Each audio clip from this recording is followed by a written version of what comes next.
Bonjour à tous et bienvenue aux 5 infos du Real Madrid. Ça faisait un moment que je n'avais pas posté de vidéo, mais ça y est, je suis de retour et prêt vraiment à reprendre le rythme avec vous pour parler forcément du club, de notre club de cœur, le Real Madrid. Avant de commencer, comme d'hab, n'oubliez pas de liker la vidéo, ça m'aide vraiment énormément. Aujourd'hui, on va revenir sur le sujet brûlant du moment, le Ballon d'Or 2024, un trophée pour lequel, selon beaucoup de fans, deux personnalités du foot qui s'y connaissent au foot, Vinicius Junior aurait dû être sacré. Je vais vous donner les 5 infos du jour pour comprendre pourquoi le Ballon d'Or aurait dû revenir à Vini, notre joueur, notre numéro 7, pour discuter un peu des répercussions aussi de cette décision pour le Real. Allez, c'est parti. Premier point, on va forcément parler du trophée qui échappe à Vinicius. Est-ce une injustice? On commence déjà vraiment par cette info qui fait mal, le verdict est tombé. Vinicius Junior est classé deuxième au Ballon d'Or derrière Rodri. Pourtant, vraiment, la saison de Vinicius a été exceptionnelle. Avec le Real, il a non seulement aidé l'équipe à remporter la Ligue des Champions, la Liga, la Supercoupe d'Espagne, mais il a vraiment été décisif. En Ligue des Champions, il a marqué en finale contre Dortmund, vraiment un but aussi crucial qui a mené le Real au titre. En championnat, il a terminé la saison avec plusieurs buts pour voir vraiment qu'il est bien plus qu'un simple joueur de soutien, c'est un élément clé de l'offensive du Real. Et puis, c'est pas juste moi qui le dis, de nombreux experts du football comme Clarence Seedorf et même des joueurs comme Garnacho ont publiquement soutenu Vinicius, disant qu'il méritait ce ballon d'or. Vraiment, moi, même, voilà, en tant que supporter du Real, j'ai rien contre Rodri. Voilà, c'est un bon joueur. Mais franchement, ce trophée semblait vraiment taillé pour Vinicius cette année. Donc, n'hésitez pas à me dire si vous aussi vous trouvez que Vinicius méritait davantage ce trophée. Après, je sais que je m'adresse en général plus à des supporters du Real Madrid, mais bon, j'ai souvent aussi des commentaires d'autres supporters, que ce soit du Barça, de l'Atlético et d'autres championnats étrangers. N'hésitez pas à me dire en commentaire si pour vous, voilà, Vinicius méritait ce trophée ou est-ce que Rodri le méritait. Deuxième point, on va forcément parler du boycott du Real Madrid à cette cérémonie. Le Real Madrid a vraiment envoyé un message fort en boycottant la cérémonie. Ni Florentino Pérez, ni Ancelotti, ni même Vinicius n'ont fait le déplacement à Paris. Vraiment un acte de protestation, c'est comme ça qu'on peut le voir, certainement.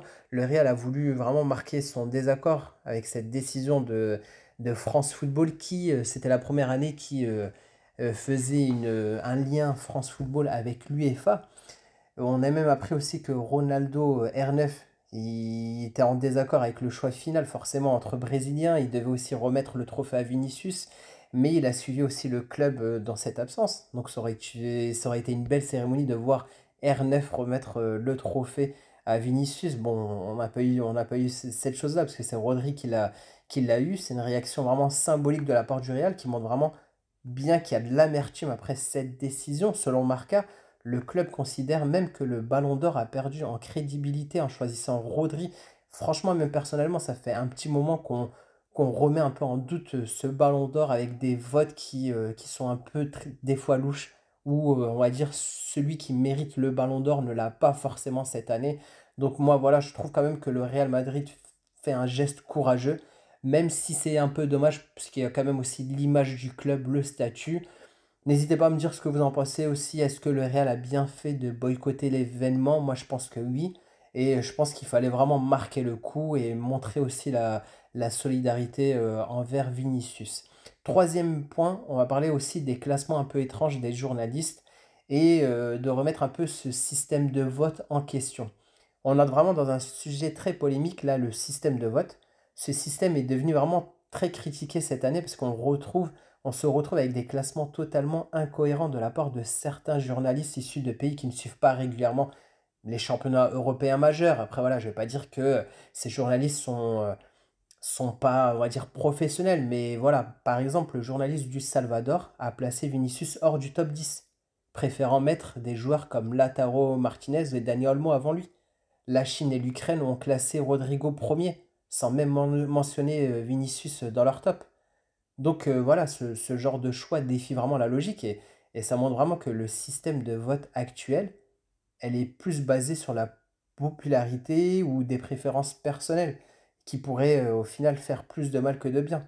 Donc ces classements montrent vraiment qu'il est peut-être temps que France Football revoie un peu ce système-là. Peut-être ne pas donner aussi le vote à certains. Enfin, au moins vérifier quel journaliste, a ce droit de vote, parce que ça implique quand même, une conséquence majeure, voilà, c'est ce qu'on a pu voir aussi cette année. Donc, voilà, est-ce qu'on devrait avoir un panel plus restreint de votants avec des experts du foot?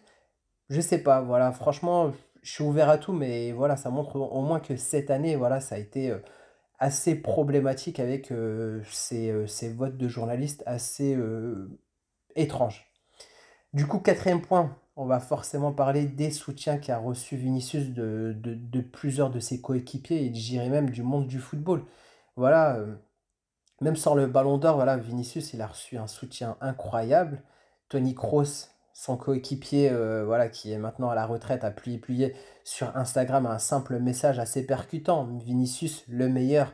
Vinicius a d'ailleurs même répondu à Tony en lui envoyant un message plein d'affection, montrant vraiment qu'ils ont un respect entre ces 2 joueurs. D'autres stars du foot comme Zidane, l'ancien joueur du Real, la légende du Real, je dirais même, ont publiquement soutenu Vinicius en disant qu'il n'avait pas besoin de ce trophée pour prouver sa valeur sur le terrain. Mais bon, ça aurait été quand même mieux avec un trophée pour vraiment mettre, tout le monde d'accord parce que voilà, on va pas le répéter, mais il le méritait entièrement. Camavinga, même lui, il a montré son soutien en lui rappelant qu'il était, considéré comme l'un des meilleurs de sa génération. Voilà, ça montre bien, respecté par, plusieurs, par l'entité du football et que c'est ce qui compte des fois, voilà, c'est peut-être plus qu'un trophée.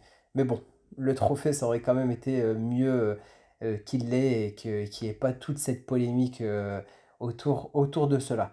Bon, cinquième point, on va quand même se reconcentrer sur, le futur, le prochain match du Real Madrid, le retour à l'entraînement. Voilà, on va parler de ce que le Real Madrid fait de mieux, c'est-à-dire se concentrer sur l'avenir. Déjà, l'avenir, on l'a sur le terrain avec des grands joueurs, de jeunes joueurs, Bellingham, Mbappé, Vinicius, Rodrigo, Valverde, Camavinga, Tchouaméni. Voilà, l'équipe a de quoi faire pendant de longues années.